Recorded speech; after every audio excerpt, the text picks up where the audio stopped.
muscle cells are cells like neurons that are always hungry for what? ATP. And without ATP, they cannot function. So without ATP, you cannot have muscle contraction. So, then what you need to remember is that during muscle contraction, the sarcomere is going to shorten. And all the components of the sarcomere are going to shorten as well. So, here we have, what is this?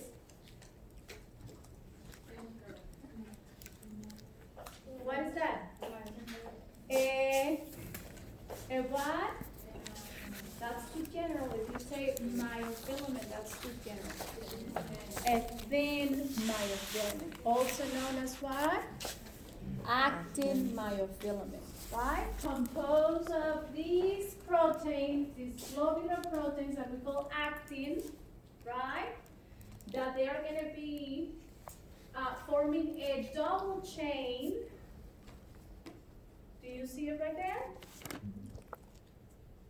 A double chain that is going to be all twisted in a helix, right? And when all the actin molecules are going to be like that, we call that F-actin. When you have just one actin molecule, that as you can see is a protein that is globular, we call that G-actin. So on the G-actin, on each G-actin, you're going to see, do you see that area right there? Mm-hmm. In black? Mm-hmm. That is what we call active binding site for myosin. That when cells are, skeletal muscle cells are relaxed, that active binding site for myosin is blocked by another protein that is part of these myofilaments. So when you look at thin myofilaments are going to be composed of actin molecules, and they are going to be composed of, and these are proteins. So, and they are going to be composed of two other proteins. One is called troponin, and the other one is called tropomyosin. Tropomyosin and troponin are regulatory proteins. They regulate the function of the actin molecule, which is a molecule that has the ability to move, right? So, then when muscles are relaxed, this is what happens. These rope-like, this fibrous protein that we call tropomyosin, is going to be blocking. It's going to be on top of the active binding site on the G-actin molecule. But as part of the thin myofilament or actin myofilament, we have another regulatory protein that we call troponin. So, and that's the way the myofilament will look like when skeletal muscle cells are relaxed. So, before contraction, we need to get rid of that tropomyosin. Why? Because it's blocking the site where myosin will be what? Sticking to actin. Remember, we already agree on that. That for muscle contraction, what do we need to these two myofilaments? They need to stick together. And what happens after they stick together? Myosin what? Pulls on the actin towards the center of the sarcomere, towards the center where the M line is of the sarcomere. This is anatomy for you. Then for taking away that tropomyosin, we need one of the essential ingredients for muscle contraction, and that is calcium. Because calcium will bind to troponin, And now the two of them create a complex that has the ability to pull the tropomyosin out of the way. Now what happens? Before contraction, the actin molecules have a free, what? Active binding site. For what? Myosin to bind to actin. And what happens after that? If we have ATP, right? Myosin pulls on the actin. Where? Towards the center of the sarcomere. Sarcomere becomes what? Cells become what? Muscles become what? We have what? Excellent. Right? So, then here we have. What is this right here? A myosin filament, a thick myofilament, composed of many of these proteins that we call myosin protein. It's a protein that it has a tail and then it has a head. So it has a globular component and a fibrous component. Where the heads are always sticking up, right? And then you're going to have a lot of those myosins intertwined, right? And the heads are going to be always what? Sticking out. Forming what? A thick myofilament. So, what happens with the head of the myosin? The head of the myosin has another binding site. For what? For actin. That's the place where the two molecules what? Stick together. But the head of the myosin, which is a protein, acts as an enzyme as well. An enzyme that is called ATPase. That means what? That this enzyme is going to be doing what? Hydrolyzing ATP. Breaking down ATP into what? ADP and phosphate, right? Are we clear on that? Yes? Good. So now, here we see what happens, right? During muscle contraction. For what? Active myofilaments slide over myosin towards the what? The center of the sarcomere, towards the M line. Sarcomere what? Shortens, cell shortens, and we have what? Muscle contraction. So, that's all anatomy. And I spent more time than I wanted because I was hoping that when I show you the first picture, you were like, oh, that's a skeleton of the cell, yeah, terminal cisterna, and it didn't happen. So it's like, okay, let's review the anatomy, right? So everyone is on the same page. So now we're going to talk about in physiology, you have to know how myosin pulls on actin, right? So remember that we said that myosin has an active binding site, actin has an active binding site, and now, before contraction happens, what do we need? The two molecules to stick together, right? To form a junction that we call cross bridge. Remember that from anatomy? Cross bridge? Yes? Come on. So, and because of ATP, specifically the hydrolysis of the ATP after breaking down, or the breakdown of ATP is what facilitates that binding of the myosin on the actin molecule. So, remember, myosin will be the one responsible for doing what? Breaking that ATP, because the head of myosin acts as a what? An enzyme, ATPase, right? And when that happens, when that ATP gets broken down by the head of the myosin, that myosin molecule now goes into what we call a high energy form. And it's ready for what? What's next? After the ATP breaks down, myosin binds to actin, and now what's the next step? The pooling, right? Right? So that happens after myosin, right, binds to actin, because the high energy form of the myosin head, as you can see here, has high affinity for the actin molecule. So, then we're going to see that the myosin head also have a low energy form, right?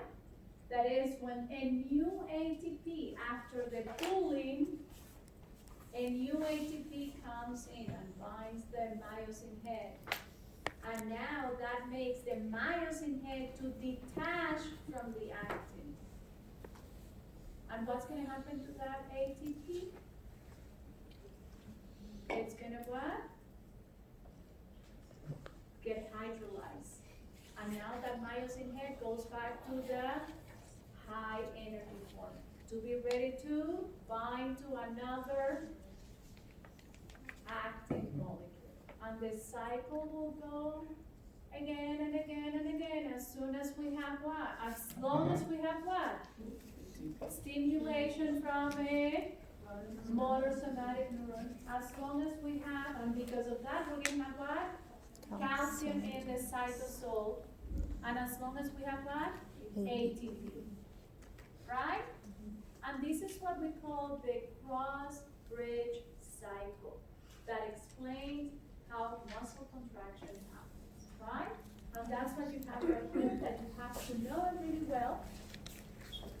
When you look at the cross-bridge cycle, it depends, in many books, it depends where they start the cycle, okay?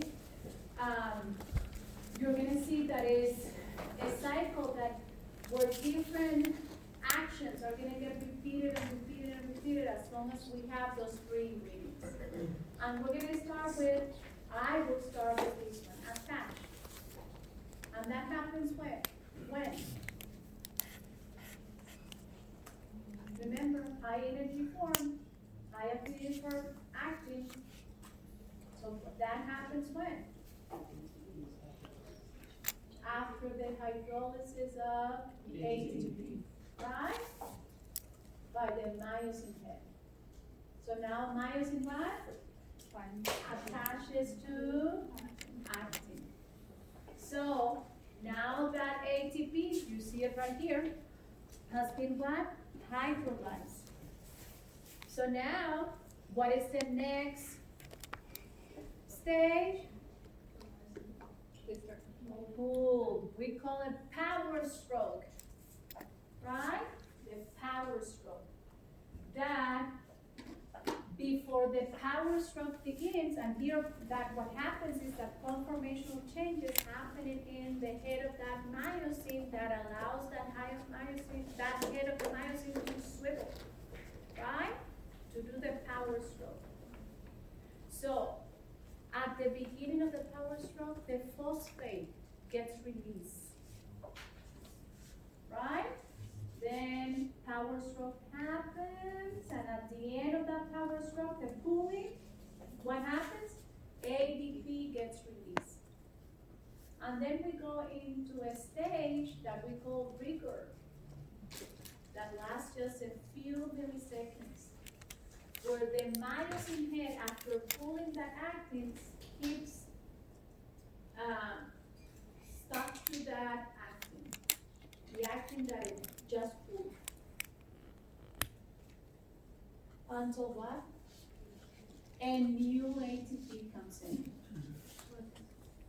When the new ATP comes in, that makes what? The myosin head to detach from the actin that got pulled. Right? Does it make sense?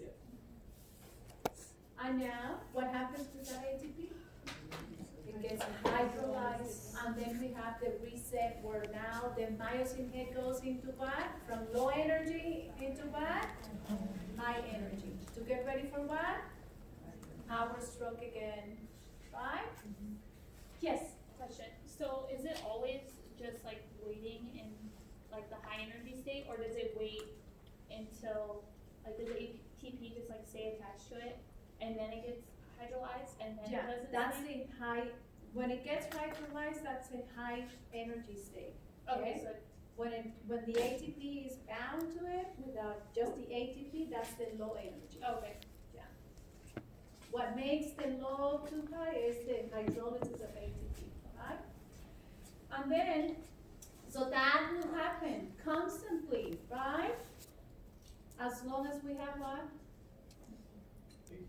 ATP, stimulation from a motor somatic neuron, and if we have that, we have what? Calcium ions in the cytosol, right? So, then this is again what we call the cross-bridge cycle, and that's what explains muscle. That's the theory that we have, that we call sliding filament theory. Sliding filament theory.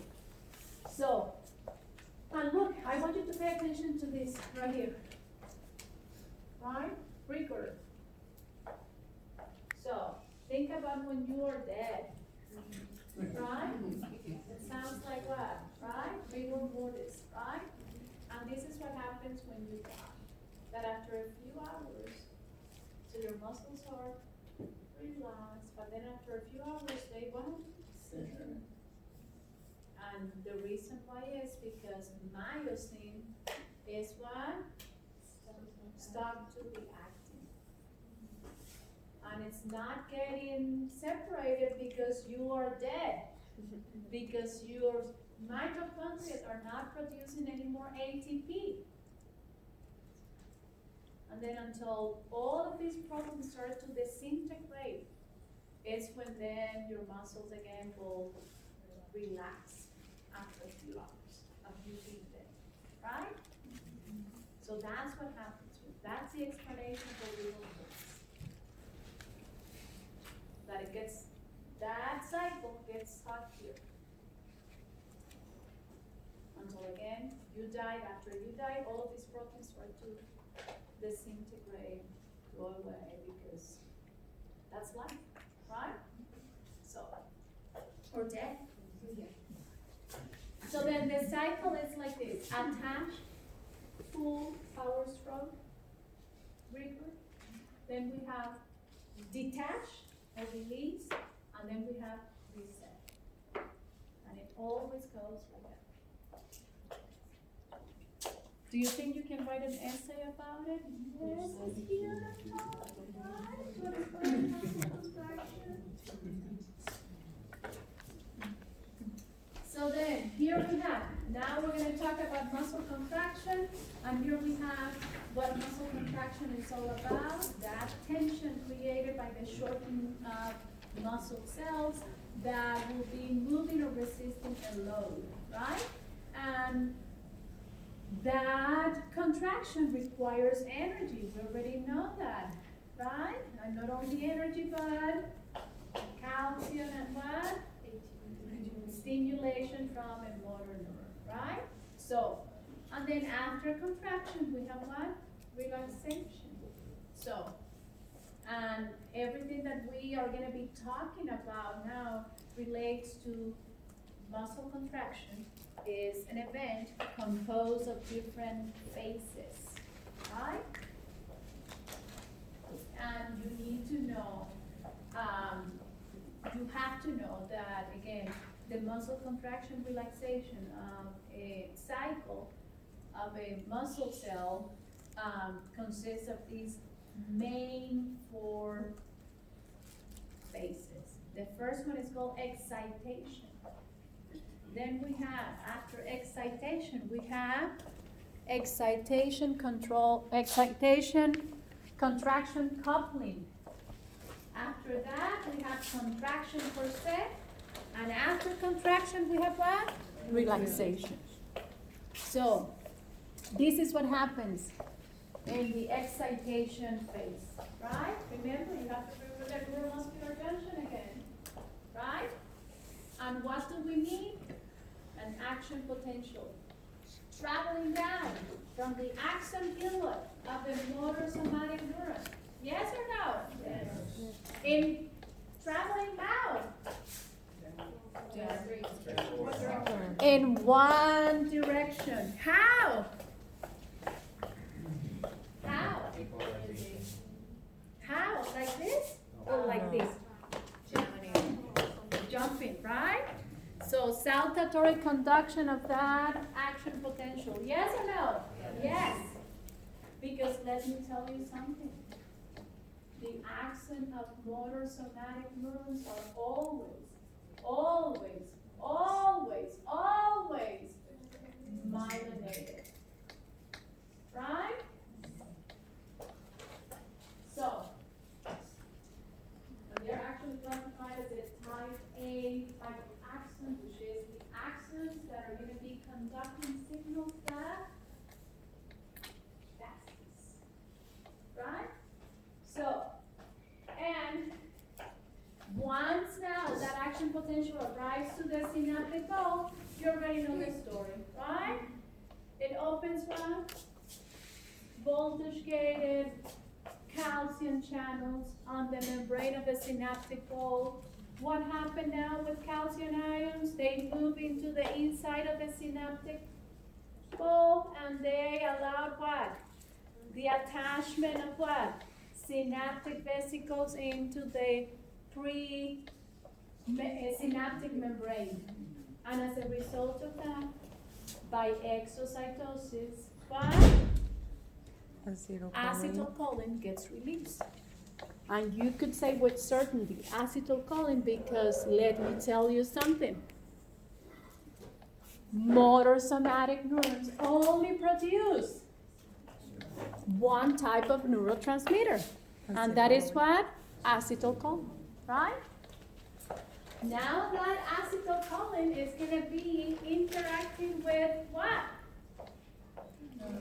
A receptor. That is what? An ion channel.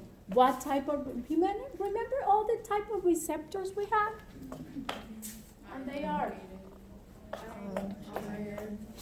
ion channel link receptors, enzyme link receptors, and G protein coupled receptors. So acetylcholine is going to be, in this case, interacting with what? An ion channel. That allows what? Ions to move across that membrane, right? Creating a depolarization on the motor end plate, right?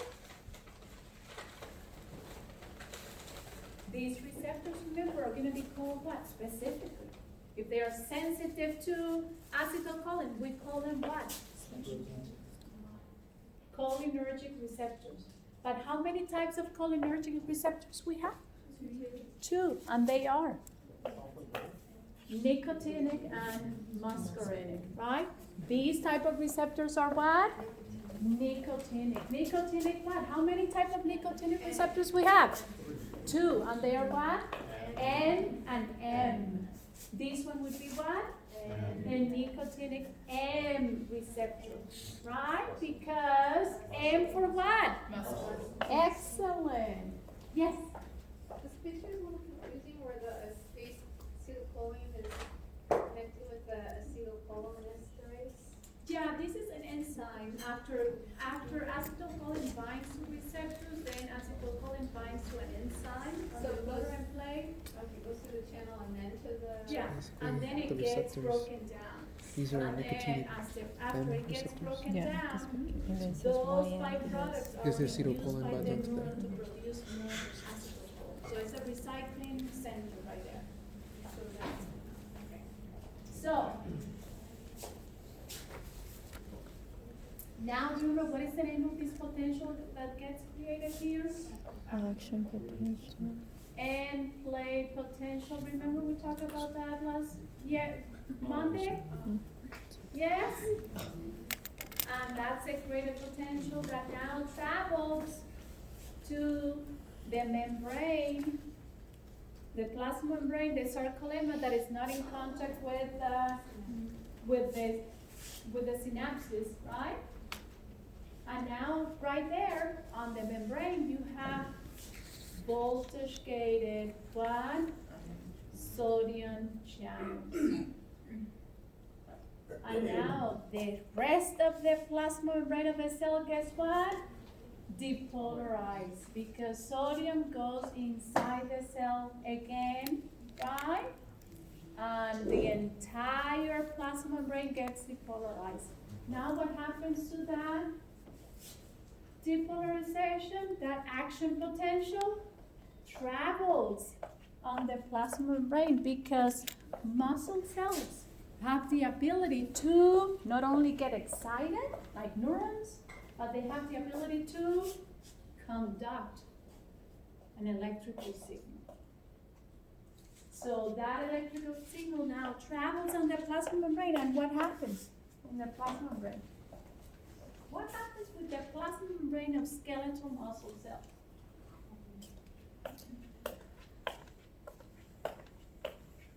Remember T-tubules? T-tubules, transfer tubules from anatomy? And I just showed you the green lines that were down. So T-tubules are invaginations of the plasma membrane of skeletal muscle cells that travel, that create a canal that goes deep into the inside of the cell. So what happens with that action potential? That action potential is traveling, and then it says what? Oh, there is a hole here, a canal here. Let's go down that canal. And that action potential now travels to the T-tubule inside the skeletal muscle cell. So that's what we call what? Excitation, contraction, coupling. Once that action potential gets produced in the sarcolemma of the cell due to the opening of voltage-gated sodium channels, remember that these channels will open because of the end plate potential, that greater potential that was created on the motor end plate. So that action potential now flows down into the T-tubules. And now what is going to happen is that as that action potential travels into the T-tubules, that action potential is going to be activating what we call in physiology an L-type calcium channel, or DHP channel. That DHP channel that is on the membrane of the T-tubule is going to be directly connected, it's going to be coupled to an ion channel that is on the plasma membrane of the membrane, I should not say plasma membrane, on the membrane of the sarcoplasmic reticulum. And what is inside the sarcoplasmic reticulum? Calcium. Excellent, right?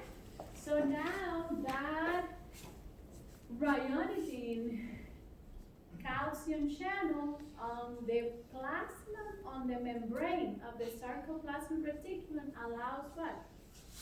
Calcium ions to move. How?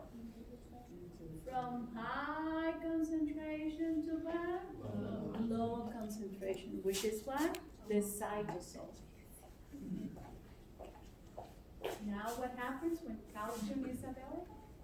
Calcium binds to troponin, and calcium and troponin are going to what? Move tropomyosin away. And now is when contraction begins. Because now myosin, what? Binds to actin. After what? Hydrolysis of ATP. Right? Isn't this beautiful? Do you think you can write an essay about all the phases of muscle contraction? Yes, you can.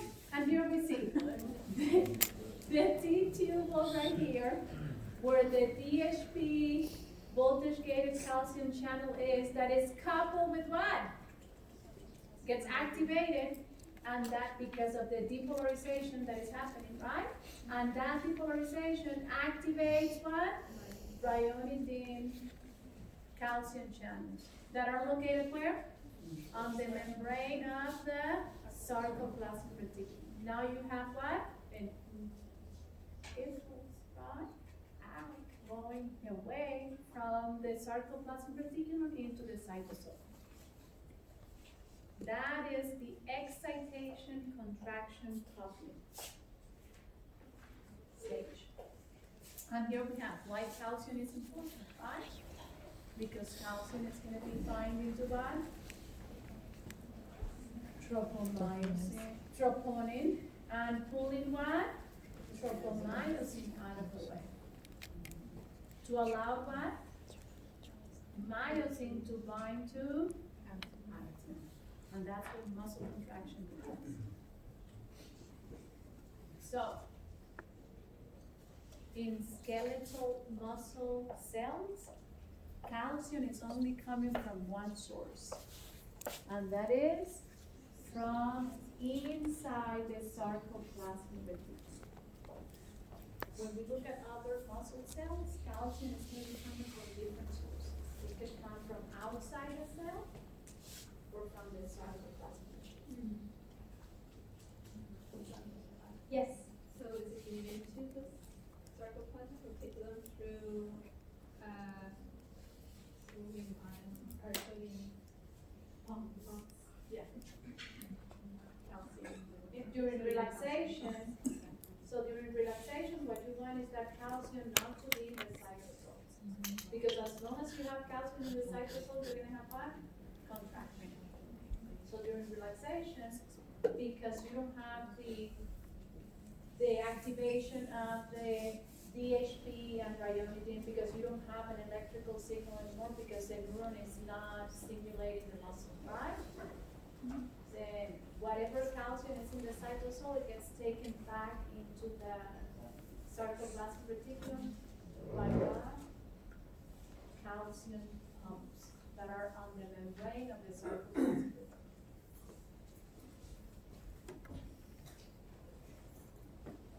Is everything coming together now? Is physiology less scary now? So, then here we have a summary of the muscle contraction, excitation, and excitation contraction coupling stages. So pictures for people that are visual and they need to see it and they need to describe everything that is happening here. But we have everything here from the motor neuron, right? All the way to the action potential traveling inside, depolarizing and activating what? DHP channels, which are what? Calcium channels, L type, because then when we do the heart, it's a different type, right? So, and then activating what? Ryanodine channels, which are what? Calcium channels as well, voltage-gated calcium channels that are found where? On the membrane of what? The sarcoplasmic. So those are details that you have to remember for the exam, right? And it's a beautiful event that you can write about it using academic language and what you have learned all these weeks. Yes. If we do have to write about this, is it okay we just put DHP and? Yeah, that's fine. Okay. Yeah. Nobody calls them. Everyone is like DHP, ryanodine, So people say, no, they don't say ryotin, they say R-Y-R. Yeah, you can say it like that. So here we see contraction, right? Where excitation, contraction, coupling now going into, ending into what? Contraction. How do we know that it's contraction? Because look what is happening. What? The pulling, right? We got the actin moving. And the sarcomere what? Becoming what? Shorter. Moving towards the M line right here, right? So. Yes? Myosin, actin, Z-disc. Remember that from the sarcomere? M line. Yes?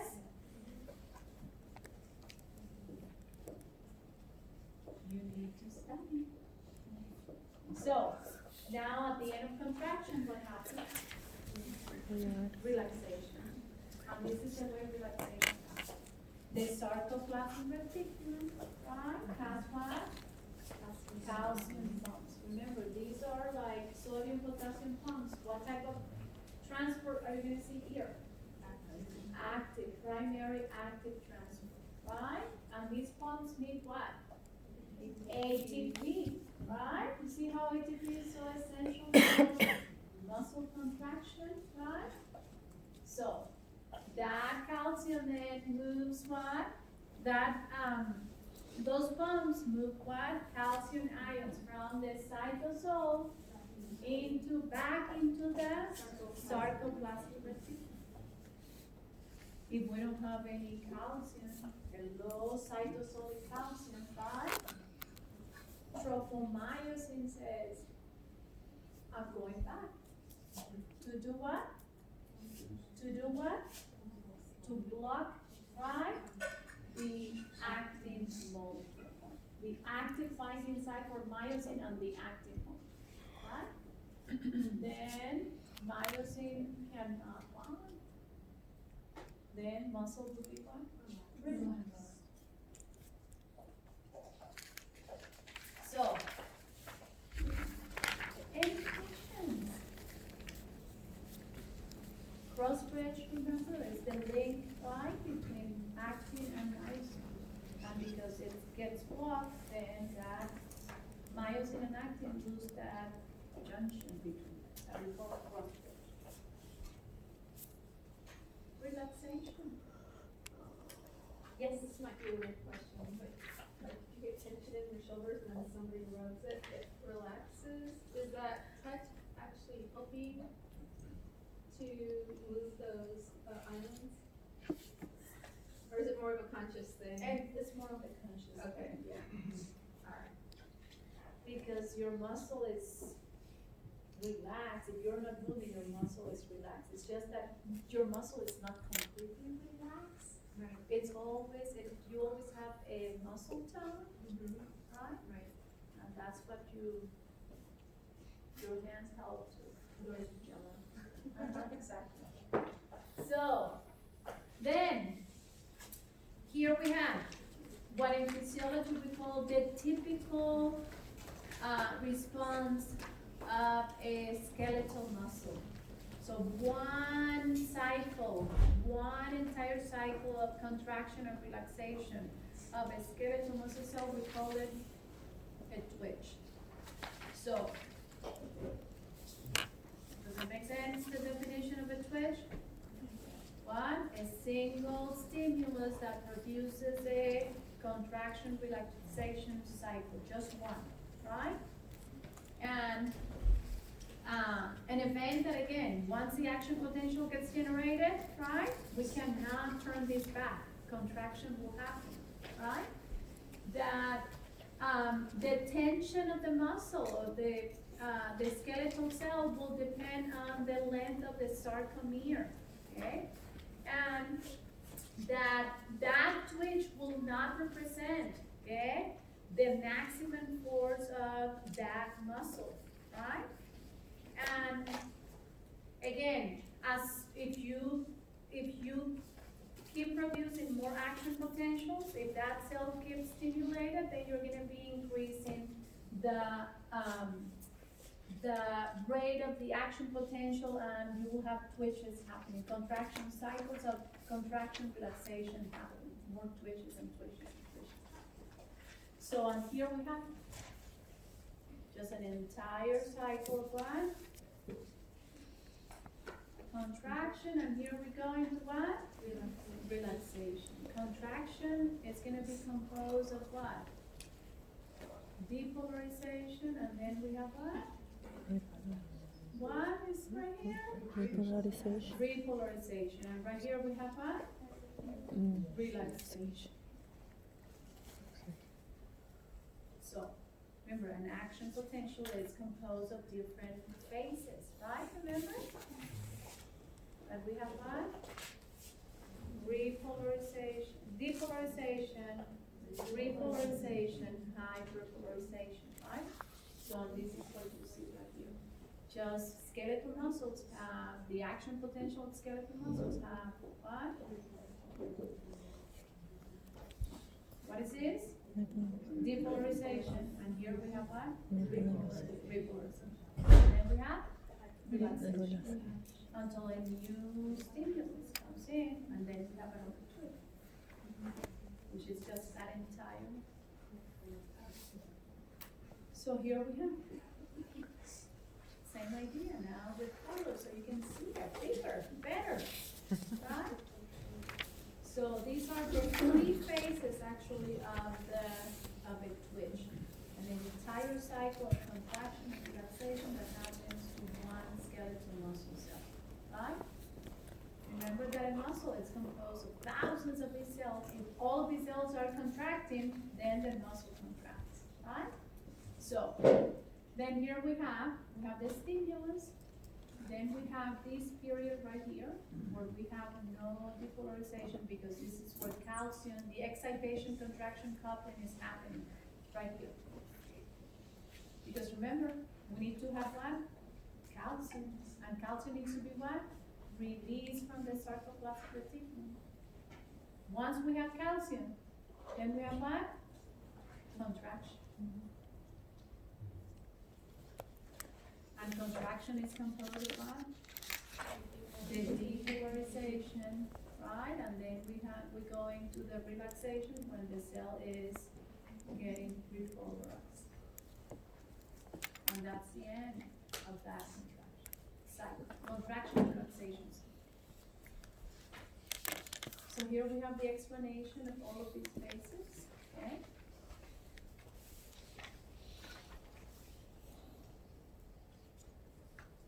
Does that make sense when you're reading?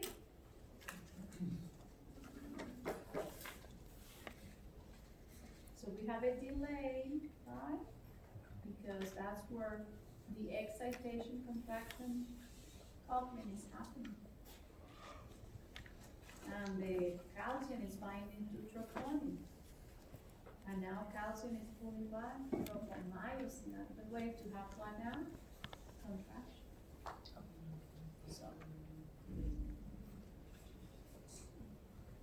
So any questions about these? Any questions? So we can get muscle cramps from, magnesium. How does that fit into the whole contraction So, cycle?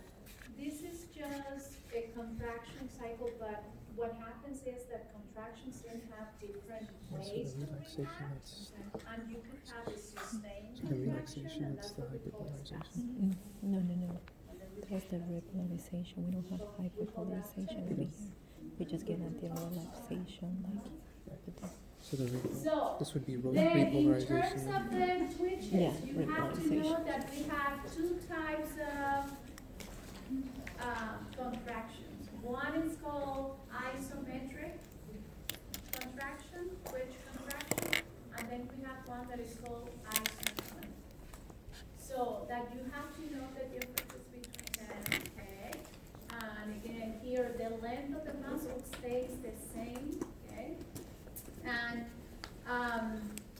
And that type of contraction happens, so you don't have shortening of the muscle, when the load that the muscle is trying to move is greater than the tension created by the muscle. So in that case, you have that type of contraction that we call it again isometric. Iso means what? It's Same. And metric means what? The measurement. length, right? So, muscle does not shorten, load cannot get lifted. Because to lift the load, you need to what? Shorten your muscle. And examples of that is when you're creating muscle contraction and you're pulling what? On a wall, and you cannot move the load, and you cannot, your muscles are not strong, right? So then we have isotonic, where the tension would be constant, okay? And then you're gonna see changes in what? The length of the muscle, okay? So it happens when the tension is greater than the load, right? And you're able to lift things, get your back, right?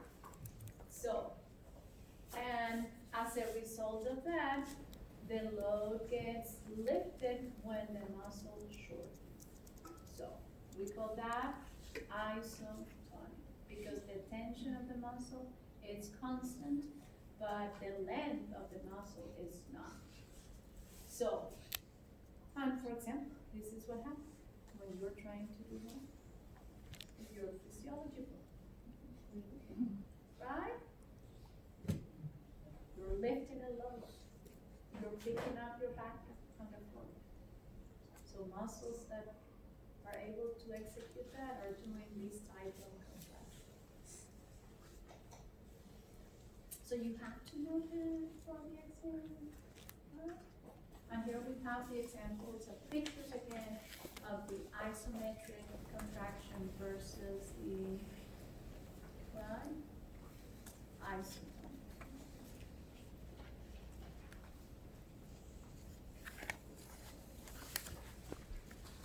Look at the difference between them again.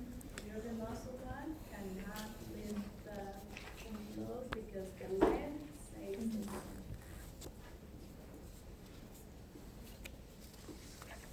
Then we have right here. The muscle one, it shortens, and then we have what? The load gets lifted.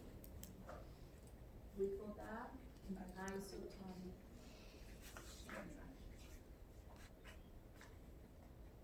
So again, this is just for one single contraction and twitch, right? So. Then when we look at what are the forces, what are the factors that are going to be helping the generation of that force due to tension of the muscle, contraction of the muscle, here we have that individual skeletal muscle cells are going to depend on these two factors. Again, the number of cells that are contracting. So if you have more cells contracting, what do you think is going to happen to the force? The force would be generated by these muscles would be what? By that muscle would be what? Greater, stronger, right? So, and then we have the force, it depends also on the force generated by individual muscle cells, and that's measured by the amount of active binding sites that we have available when the muscle is about to contract, right? And these are what? The binding sites on the actin molecule, right? So myosin can bind to that. If you have more active binding sites, what do you think is going to happen to that muscle cell? It's going to be contracting with more force, right?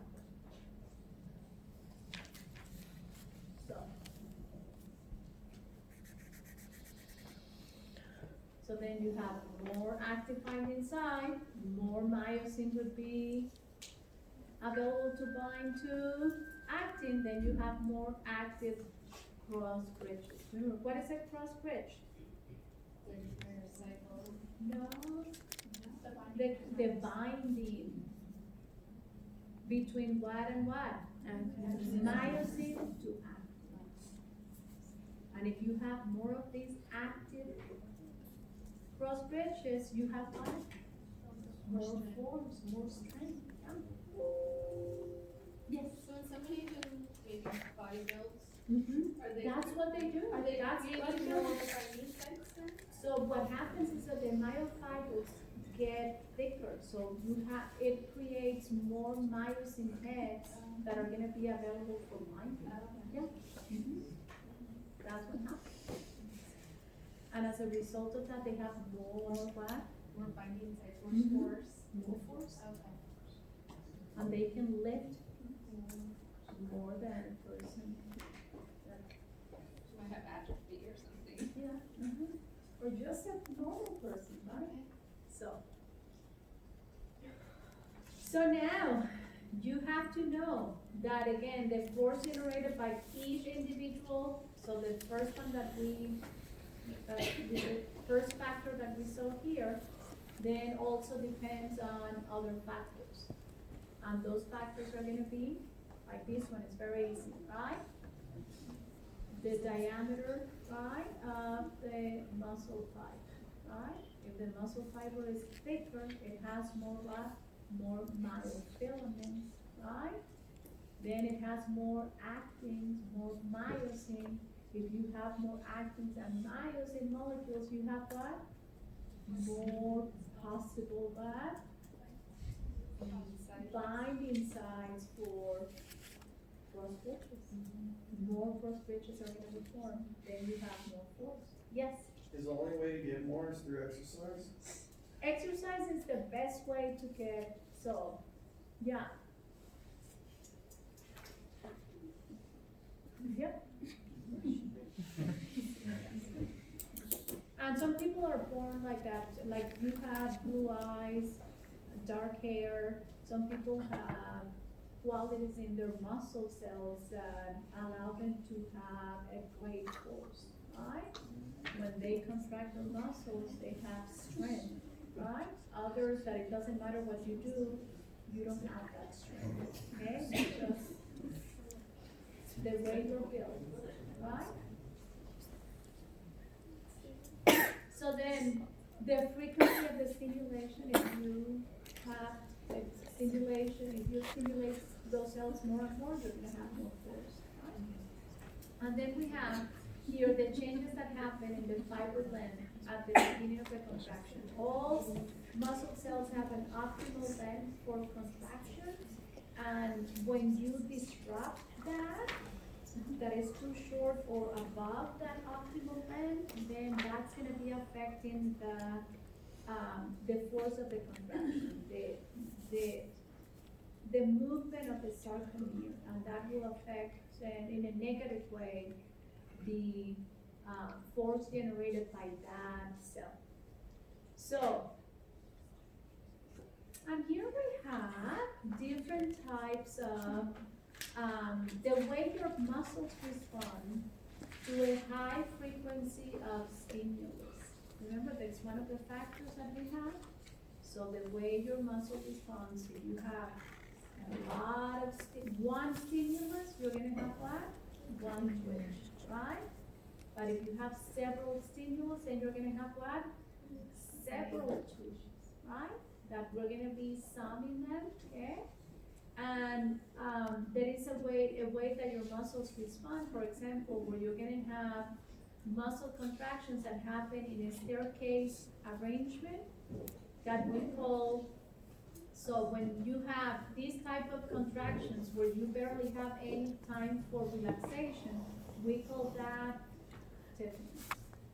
So, and we have two types.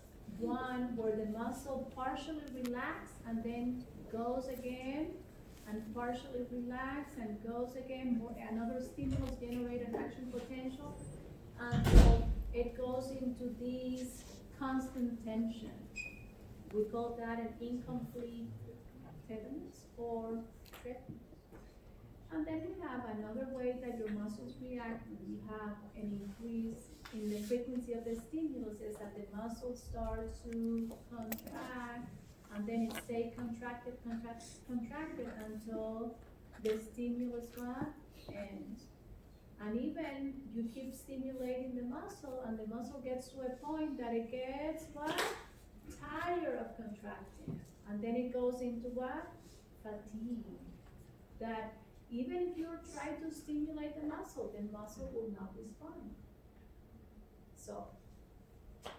So those are the different ways that your muscles can react to a high frequency stimulus. And we use all of these names for that. Summation, what you do is that we add all of those stimulus together, right? Then we have, as a result of that, we go into a tetanus. That could be incomplete or complete, okay? When you have it complete, is the muscle is contracted, like it's passive, and then the muscle what? Fatigues. And relaxation happens, and you cannot contract the muscle again because it will not respond to any stimulation because the muscle is tired, okay? Exhausted. And that happens to you sometimes, right? And you say, I cannot. So you're lifting something, right? If you are a heavy lifter, right? You get to a point that it's like, the muscle, and then you have to drop your weights because your muscle's going to what? Fatigue. And that's what we have here, the explanation of all of these ways that your skeletal muscles respond to a high frequency stimulus. And all of these responses are going to be due to an increased level of calcium in the cytosol of this, because you're stimulating.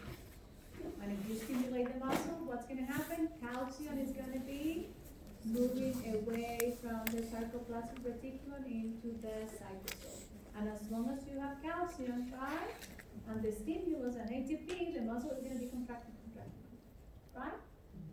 So, and here we see the definition of fatigue, right? So, where the muscle is not able to generate and sustain any kind of force. So, now we need to talk about how muscles get ATP. Muscle cells get ATP.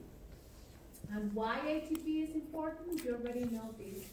Because ATP is essential for what?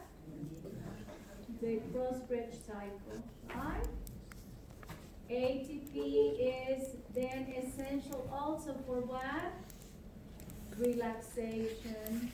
And ATP is also essential for what? For the resting membrane potential of that cell, to maintain the resting membrane potential of that cell. Remember? That when cells are at rest, they have a resting membrane potential, and the sodium-potassium pump helps with what? The maintenance of that resting membrane, right? Then ATP comes, the sources of ATP for your muscles are from anaerobic glycolysis, which is where muscle cells are able to produce, right, ATP by converting pyruvate into lactic acid, right, without using oxygen. And then that lactic acid, lactate, is the one that now burns your muscles. And then the next day, after you do a sprinting, so you go to a competition and you're a sprinter and you run, the next day you are like, what? Oh my God, I cannot move my muscles because they hurt so much. What is happening to your muscles is that they have gotten burned by the lactic acid, right? And they are sore because they are burnt. The muscle cells get burnt, like your skin. Isn't that amazing? Now you know. So, then we have another way to obtain ATP is by oxidation of glucose, right? That happens where? In the mitochondria. And remember that these muscle cells are cells that have lots and lots of mitochondria, right? Because these are cells that are thirsty for ATP. And the other way that we get that your muscle cells have ATP is by phosphorylating ATP by the action of these creatine phosphate. That is going to be transferred that phosphate to ATP, and then we get what? ATP. So, and that's the first source of ATP that muscle cells use. Then muscle cells go into what? Oxidation of glucose, right, to produce ATP. So when you're a sprinter, right, that spurt of energy at the beginning of the race is due to what? That ATP is coming from this source. So here we have how that first source of ATP is all about, okay? So your muscles, when they are relaxed, they have a small storage of ATP that is able to generate up to what? 8. Then we have that when they become active, the first source of ATP then, after using the one that we store, is by phosphorylating that ATP, right? And the enzyme that is going to be in charge of allowing this chemical reaction to happen, where the phosphate for creatine phosphate gets detached and gets added to the ADP, and then we have ATP is due to the action of these enzymes, okay? Creatine kinase or creatine phosphokinase. And these are enzymes that, for example, we measure in different medical conditions, like heart attacks. And we can predict, just by looking at the level of these enzymes in blood, if a heart attack happened or not.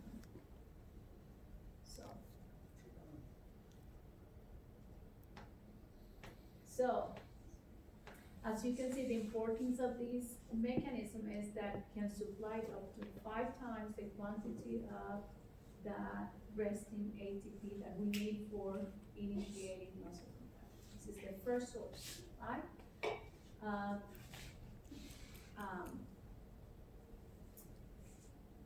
ATP that your muscles use to contract. Then we have the other sources where ATP is coming from. Here we have glycolysis, right? Where what is produced as a result of that? Lactic acid, lactate. So we're not, oxygen is not needed, right? And then we have the normal way, the oxidation of glucose, following the Krebs cycle that you have heard in biology, right? That produce the greatest amount of ATP for these cells, okay? And after the first source of ATP, then cells go into the oxidation of glucose, this cycle, right? So, we have muscle cells that then use these 2 general ways to obtain ATP, and that's the reason why we have skeletal muscles that could be classified as what? Lipolytic muscle cells, or what? Oxidative, right? We also classify muscle cells based on how fast they can contract. And then we have muscle cells that contract what? Slowly. Others contract fast. And then we put all of these two classifications together. And then we have the different types of skeletal muscle cells that we have. And here we have slow what? Oxidative, which is the cell that we call type 1. Now when skeletal muscle cells are fast, we classify them as type 2. But then we have fast what? Oxidative. And then we have fast glycolytic. So this one will be classified as type 2A, and this one will be classified as type 2B. And as you can see, the coloration of these skeletal muscle cells is different, right?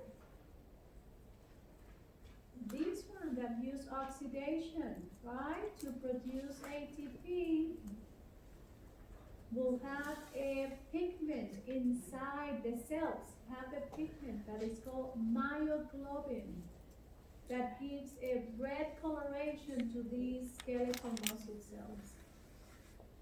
And myoglobin has great affinity for oxygen. It's the way oxygen gets stored inside the cell, so that oxygen can what? Participate in what? In the oxidation of what? Glucose to produce what? ATP, aerobic respiration, right? Yes or no? And the mitochondria. So because of the presence of myoglobin, those muscle cells are going to be red. And then when you cook them, they're going to appear what? Dark. Oh, dark meat versus white meat, right? And here we have fast glycolytic cells. Skeletal muscle cells are going to have, they don't use oxygen to produce ATP, right? So they don't have a lot of myoglobin. They have more glycogen inside them. So, and as a glycogen gives this whitish appearance, coloration to those muscle cells. Right? And these muscle cells are not resistant to fatigue. Because when they use glycolysis to produce ATP, they don't produce a lot of ATP. It's only for contractions that have a short duration. Right? Like what? Weightlifting. Right? And that's why the muscles of the breast of a chicken and a turkey are what? White. The muscles of the leg are dark because these muscles are what? Resistant to fatigue because they are composed of these cells, right? And the chicken is always using its muscles all the time. And that's why those muscle cells are dark because you're always contracting and always using what? Oxidation, right? To produce ATP. Now, please don't talk about Trump this Thanksgiving at your dinner table. You have something very interesting to talk about. Right? Don't mention that name. Look, let me tell you why we have, right? And here you have the explanation. The difference between what? White meat versus, dark meat versus white meat, right?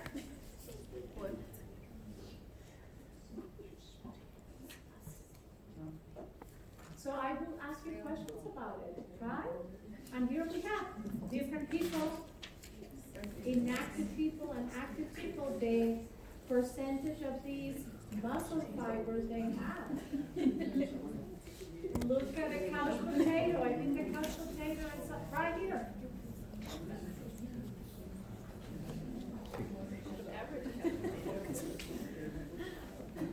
Look at an extreme endurance athlete. Look at that. They have what? Lots of what? Slow oxidative. The muscle cells that are Yeah, resistant to oxidate. fatigue. And that's what training does to you, right?